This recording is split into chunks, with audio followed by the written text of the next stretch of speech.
On the line with us is Professor Elizabeth Hinton, a historian, associate professor of history and African American studies at Yale University, professor of law at the Yale Law School. Her research focuses on the persistence of poverty and racial inequality in the 20th century. And she has a new book out, an extraordinary book. It's called America on Fire, The Untold History of Police Violence and Black Rebellion Since the 1960s. Professor Hinton, welcome to the program. Thank you so much for joining us today. There's a kind of a cycle, it seems, like a dog chasing its tail of increased policing, producing increased resistance and rebellion, producing increased policing, going back and forth. Can you explain how this works? Yeah, it's a wash, rinse, repeat. Thanks so much, Tom, for having me on the show. Yeah, so there's a policy cycle where, the response historically to various forms of violent political protest that is seen as criminal, that is not seen as being linked to a larger set of demands for socioeconomic inclusion and expanded access to jobs and education and decent housing, gets labeled as criminal, and therefore the only solution becomes the police. And the police themselves, when we look at the history of this violent protest, end up inciting the violence. And so we've been stuck in this cycle of police violence and community responses to that violence, and also this cycle of policies that consistently invest in policing and surveillance and incarceration at the expense of or while disinvesting from social welfare programs. So, I remember the 60s. I was a teenager in the 60s. It was a time of great hope and yet great struggle. And you talk about how, well, actually, what do you see as the starting point for this kind of modern version of history? I mean, does this go back to is there a particular political trigger or a moment in time, whether it's, Goldwater or Nixon's Southern strategy or something like that, or the Brown v. Board, or where do we start with this story in the modern era? Yeah. I mean, of course, we can go back hundreds of years, but I think the 60s is really important in terms of understanding where we are today. And in many ways, we're still living in the kind of aftershocks of both the violence in the 1960s. I mean, the so-called riots, the rebellions between 1964 to 1972, coupled with, the anti-war protest movement. But this was the largest, this is the moment of greatest domestic bloodshed since the Civil War. And we begin to see really important transitions in domestic policies. It is in 1965 when Lyndon Johnson, this is a year after he calls for the war on poverty, calls for the war on crime, begins an unprecedented federal investment in local police forces and court systems and prisons. For the first time in American history, the federal government started granting local police departments with taxpayer dollars, expanding police and militarizing urban police forces. And this set us on a policy path that eventually culminated in the U.S. being home to the largest prison system on the planet and a mass incarceration society. So I really think that the demographic changes in the 1960s, the civil rights revolution, and also the origins, the rise of the modernization of policing and the criminal justice system as we know it taking place during this period really makes that decade a pivotal one to understand where we are today and how we got here. Yeah. Having lived through that era, my recollection of the way that, in fact, one of the, where I was when I was 2, 3, 4 years old in the early 1950s in Detroit, where my parents lived, and me, that entire community burned down in the riots, in the Detroit so-called riots. And those riots, in scare quotes, were portrayed in the media at the time as basically black people misbehaving.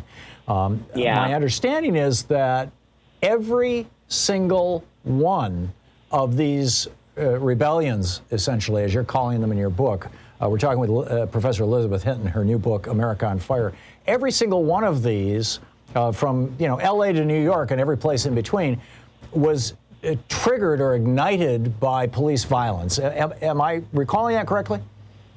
Yes, yes. The rebellions in the 60s and 70s, for the most part, like Detroit in 1967, which occurred after the police raided a black speakeasy, occurred in response to the policing of ordinary everyday activity. Again, things that happen more frequently as police forces themselves expanded as a result of the war on crime. And from, Miami in 1980, Los Angeles 1992, and today, it's not, these forms of protest don't emerge in response to the policing of the ordinary and everyday, but exceptional incidents of police violence or police killings and miscarriages of justice. But they are all rooted in an encounter between police officers and black residents who they are charged with protecting.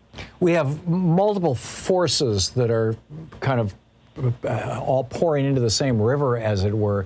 You've got the Brown v. Board decision in 1954. You've got the massive resistance campaign that was launched by white people in numerous states to stop the integration of schools throughout the late 50s and into the 60s. You've got the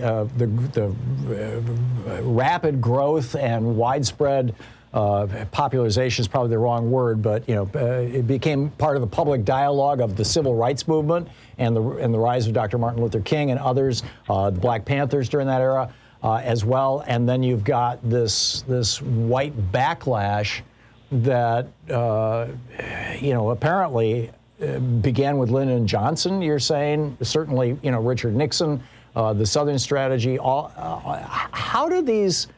It's like a dance. How do these things interact with each other, and what are the major parts that are still echoing into our lives and our society right now? Yeah, so it's the Johnson is a really complicated figure in all of this, of course, because the programs of the war on crime are unfolding alongside the programs of the war on poverty as part of the Great Society and part of the sincere attempt on the part of Johnson and other liberal policymakers to improve American society and to address the enduring problem of racial discrimination and inequality in America. But unfortunately, the kind of punitive policies that Johnson introduced into domestic policies follow this kind of larger historical pattern that, every time the bounds of citizenship expand and rights are extended, particularly to African Americans, we see new forms of criminal laws and the expansion of the prison system. We saw this, of course, after the Civil War, when the southern states almost immediately enacted a set of laws known as the Black Codes that criminalized newly freed people and essentially placed them in a new penal labor regime called the convict lease system. This was the first mass incarceration, and then flash forward 100 years, 1965, Johnson calls for the war on crime 1 week before he sends the Voting Rights Act to Congress. And it was kind of a carrot and a stick, I think, of domestic policy where, the programs of the war on poverty, which did not represent a structural transformation, as the Kerner Commission, noted in its famous report of 1968, did not go far enough in terms of addressing the root causes of poverty and inequality. But that was Johnson's attempt. And the police and his increasing embrace of policing and surveillance programs in targeted low-income communities of color throughout the 1960s, again, as rebellion increased in intensity and frequency through every summer of his presidency, were about kind of managing the material consequences of poverty and racial discrimination as they emerged through the persistence of rebellion and crime and violence in low-income communities. So increasingly, Johnson and other liberals, as the rebellions continued and persisted, came to embrace the programs and strategies of the war on crime as a kind of long-term solution over even the programs of the war on poverty. So when Johnson, one of the last pieces of legislation that Johnson signs on his way out of office, the Omnibus Crime Control and Safe Streets Act of 1968, created the Law Enforcement Assistance Administration in the Department of Justice, which was kind of the more permanent formation of the Office of Law Enforcement Assistance that steered the early programs of the war on crime. But the Office of Economic Opportunity, that was kind of the steering office of the war on poverty, where community action grants were allocated, never received that kind of permanent implementation. And by the end of the 60s, you get police officers assuming many of the previous functions of the social welfare programs of the war on poverty. So ultimately, you know, in the context of teaching, I mean, you're teaching these subjects at Yale University. Earlier in the program, I was reading from a Louisiana 8th grade textbook that tells the story of this poor white woman, not poor, she owned a 1,000-acre plantation with 120 enslaved humans, and you know, the struggles she went through as a result of emancipation, and suddenly she had to start paying wages to people. Oh my God. How do we teach this? How do we fix American history? Yeah, so and this is, of course, you know, the question right now as critical race theory comes under attack. And I think, you know, when that term critical race theory is getting thrown around, people are essentially talking about teaching the history of racial oppression and exploitation and the way that racism, that American institutions, you know, have functioned through a racist system and through racial hierarchy throughout our history. So I think, you know, part of it is centering the role of racist exploitation and systemic racism in shaping the development of political and economic institutions in the U.S. And I think, you know, one of the things that I don't think, and many fellow historians would agree, that we have really dealt with enough in this country in our school curriculums, but also in, you know, our monuments in general, is really understanding the history of slavery, the history of dispossession and conquest of indigenous peoples in this country, and other histories of marginalization of racialized groups. We haven't fully come to terms with this and fail to recognize, you know, the ways in which even things like the voting suppression laws that we're seeing crop up across the United States today are rooted in this much older tradition of segregation and the systematic denial of people of color and Black people in particular of the franchise. And so, you know, history to me is so important in terms of understanding how we got here, you know, understanding the present, and then being able to find a path to a more equitable and just future. And so if we're not telling the truth about our history, then we're never going to be able to get there. We're never going to be able to realize the founding principles of the United States, and that the kind of lack of truth and obscuring certain parts of our history hurts us rather than helps us. It keeps us divided, and it again prevents us from being able to live up to the potential and the great promises of America. Yeah, but somebody is profiting from that division. Well, I mean, you know, it definitely continues to serve the interests of people who believe that the United States is a nation, you know, by and for white people alone, and right. and I think that's kind of what that's what these history wars, these culture wars are about. You know, what kind of country should the United States be, especially in a moment when demographics are changing substantially, and by the year 2050, white people will be the minority. Right. Yeah, and you know, and there's a large chunk of people who want America to be a white ethno-state. We are speaking right now with Professor Elizabeth Hinton, historian, associate professor of history and African American studies at Yale University, professor of law at the Yale Law School. She has a new book out, America on Fire: The Untold History of Police Violence and Black Rebellion Since the 1960s. That is absolutely extraordinary. Dr. Hinton, to what extent is America still on fire? Where are we at now, looking back on where we've been, and how best, in your mind, do we move forward in the 4 minutes or so we have left here? Yeah. I mean, I think the protests of last summer, you know, showed that we're still very much, again, living in the kind of the misguided policy responses to both the nonviolent and violent protests of the 1960s. And I think one of the things that my research really demonstrates and that, many others have drawn our attention to, is the fact that, the decision to invest in the police, the police and various surveillance technologies and the prison system at the expense of social welfare programs for people has been a domestic policy failure.